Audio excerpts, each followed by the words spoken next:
नमस्कार मित्र, मी नवनाथ आपल्याबरोबर परत एकदा. जे राज्यशास्त्राचं आहे, जे दुसरं प्रकारचं दुसरं प्रकरण ज्याला आपण दुसरा भाग बोलतो ते घेऊन याच्यामध्ये घटना निर्मिती तर झाली, पण घटना निर्मिती होण्या पहिलेसुद्धा भारतामध्ये भरपूर काही प्रॉब्लेम्स होते आणि या प्रॉब्लेम त्याची पार्श्वभूमी जी आहे, हिस्ट्रीमध्ये पार्श्वभूमी बोलतो आपण. अशा प्रकारची पार्श्वभूमी ही संविधान निर्माण करण्यासाठी झालेली होती. संविधान निर्माण करण्यासाठी सुद्धा एक पूर्व हिस्ट्री होती आणि ही पूर्व हिस्ट्री अशा प्रकारे आहे की घटना निर्मिती करायची आहे याच्यासाठी संविधान सभेची भरपूर वेळा मागणी केली गेली होती. आता संविधान सभेची मागणी करणं किंवा संविधान सभा असणं हा एक राज्यघटनेचा भाग असतो आणि लोकशाहीमध्ये लोकप्रतिनिधी संस्थेमार्फत किंवा आपण बोललो पार्लमेंटमार्फत किंवा विधिमंडळामार्फत ज्या आहे या घटना संविधान सभेची मागणी होत असते. अशा प्रकारची संविधान सभेच्या मागण्या भरपूर वेळा झाल्यात. त्याची व्याख्या जर बघितलं, लोकशाहीमध्ये लोकप्रतिनिधीकडून संस्थेमार्फत घटना तयार केली जाते. तर अशा प्रकारच्या मागण्या ह्या स्वातंत्र्यपूर्वसुद्धा भरपूर वेळा ज्या आहे मागण्या करण्यात आल्या होत्या आणि याच्यामध्ये पहिली बार जी मागणी पहिली बार केली गेली, ही मागणी 1922 साली महात्मा गांधी यांनी स्वतःहून पुढे होऊन संविधान सभेची किंवा मग संविधान निर्माण करण्यासाठी जी संस्था तयार व्हायला पाहिजे, जो गट तयार व्हायला पाहिजे त्याची मागणी केली गेली. 1934मध्ये जे मानवेंद्रनाथ रॉय होते, हे साम्यवादी तत्त्वाचे होते. साम्यवादी जर बघितलं तर आज रशियामध्ये साम्यवाद आहे, ज्यांच्यामध्ये गव्हर्मेंटच्या अंडर सगळं काही असतं.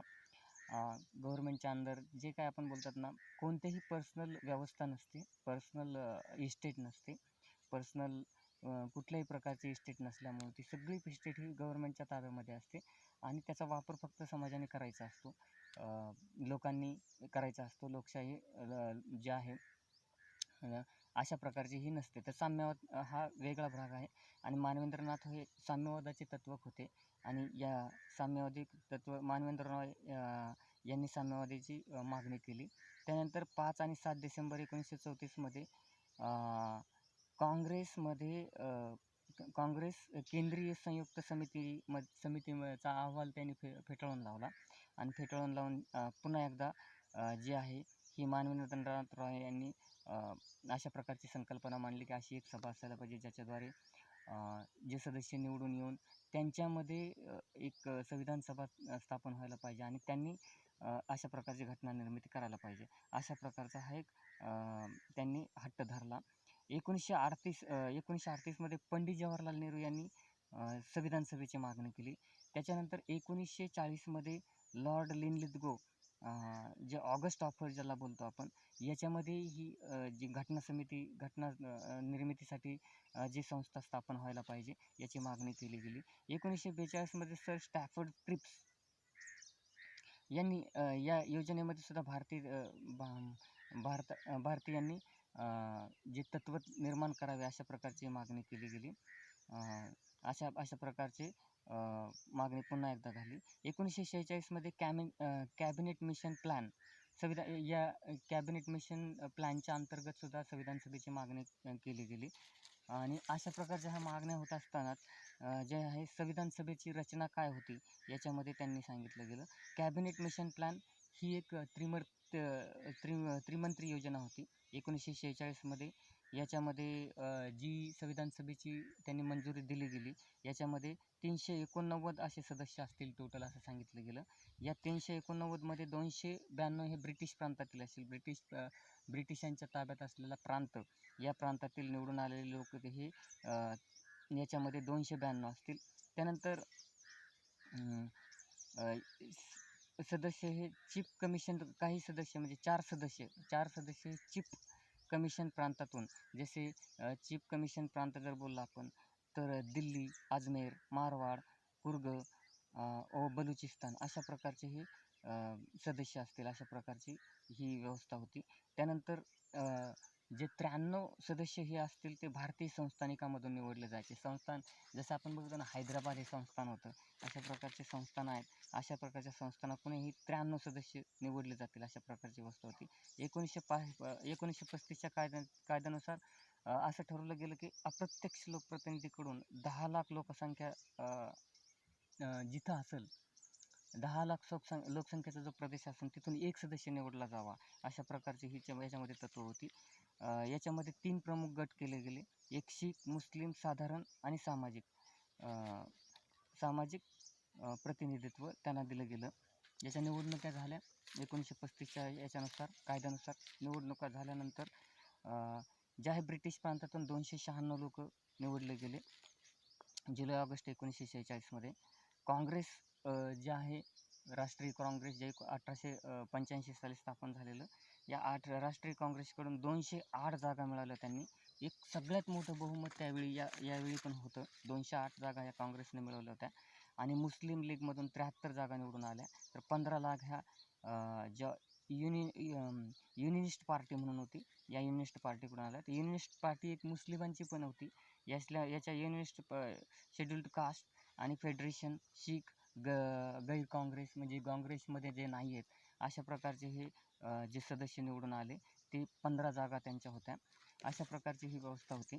त्याच्यानंतर जर बघितलं तर 8 जागा ह्या अपक्ष, आजही अपक्ष उभे राहतात. अशा प्रकारचे 8 सदस्य ही अपक्ष म्हणून निवडून आले गेले. आणि याचा जो आहे याच्यामध्ये 15 महिला टोटल निवडून आल्या गेलेल्या होत्या. तर 15 महिलापैकी काही लेडीजचे नाव आपण घेऊया. सरोजिनी नायडू होत्या, हंसा मेहता होत्या, दुर्गाबाई देशमुख, सुचेता कृपालानी होत्या आणि विजयालक्ष्मी पंडित ह्या लेडीज याच्यामध्ये होत्या. त्याच्यानंतर पुढं जर बघितलं आपण तर 93 जागा ह्या संस्थानिकांना जवळजवळ 93 जागा या संस्थानिकामधून त्यांनी सहभागच घेतला नाही. असे काही संस्थानिक होते की ते आम्हाला भागच घ्यायचा नाही या घटनेमध्ये, आम्हाला स्वतंत्र घटनाच पाहिजे किंवा आमचा स्वतःचा आज जसा कारभार चाललेला आहे आज अशा प्रकारचाच कारभार चालला पाहिजे, अशा प्रकारचे त्यांनी हट्ट धरला. आणि त्या 93 सदस्यांनी संस्थानिकांनी याच्यामध्ये भागच घेतला नाही. त्यानंतर संविधान सभेचं कामकाजही सुरू झालं. आणि संविधान सभेचं कामकाज सुरू होत असताना याच्यामध्ये जे आहे 9 डिसेंबर 1946मध्ये पहिली बैठक झाली संविधान सभेची. आणि या संविधान सभेच्या बैठकीमध्ये मुस्लिम लीगने लगेचच वकणं सुरू केलं, आपण त्याला असं बोलतो. मुस्लिम लीगने लगेच स्वतंत्र पाकिस्तानची मागणी केली गेली आणि ते मागणी करून ते गैरहजर राहिले. आणि त्याच्यानंतर फ्रान्सच्या पद्धतीने ही डॉक्टर सच्चिदानंद सिन्हा तात्पुरते संविधान सभेचे एक अध्यक्ष बनले. 11 डिसेंबर 1946 रोजी डॉक्टर राजेंद्र प्रसाद हे जे मसुदा डॉक्टर राजेंद्र प्रसाद हे अध्यक्ष बनले. HC मुखर्जी हे उपाध्यक्ष बनले. तर सर BN राव सल्लागार बनले या संविधान सभेच्या ज्या संविधान सभा बोलवली होती याचे. 13 डिसेंबर 1946ला पंडित जवाहरलाल नेहरू यांनी संविधान सभेची उद्देशपत्रिका स्थापित केली, जी याच्यानंतर स्वातंत्र्यानंतरही जेव्हा ही उद्देशपत्रिका याचं जे तत्त्व आहे, मूलतत्त्व जे आहे, तत्त्वज्ञान जे आहे ते हे जसंच्या तसं 26 जानेवारी 1947 रोजी स्थापित केलं गेलं. 26 जानेवारी रोजी हे स्थापित केलं गेलं. आणि संविधान सभेची जो स्वीकार भविष्यात या उद्देशपत्रिकाद्वारेच करण्यात आला. 1947 रोजीच्या संविधान सभेची जे तत्त्व आणि मूलतत्त्व जे आहे, उद्देशपत्रिका जी सादर केली गेली होती, हीच पुढे भविष्यामध्ये कामी आली गेली. याच्यामध्ये संविधान सभेची रचना जर आपण बघितलं तर 3 जून 1947 रोजी माउंटबॅटन या इंग्रज अधिकाऱ्यानं जी योजना आणली होती त्याच्या आधारावर 5 जुलै 1947 रोजी भारतीय स्वातंत्र्याचा कायदा मंजूर झाला. या भारतीय स्वातंत्र्याच्या ब्रिटिशांच्या हा कायदा ब्रिटिश संस्थेमध्ये, ब्रिटिश पार्लमेंटमध्ये म्हणजे इंग्लंडमध्ये मंजूर केला गेला. आणि याच्यामध्ये भारत व पाकिस्तान अशी 2 राष्ट्रे असतील अशा प्रकारचं त्यांनी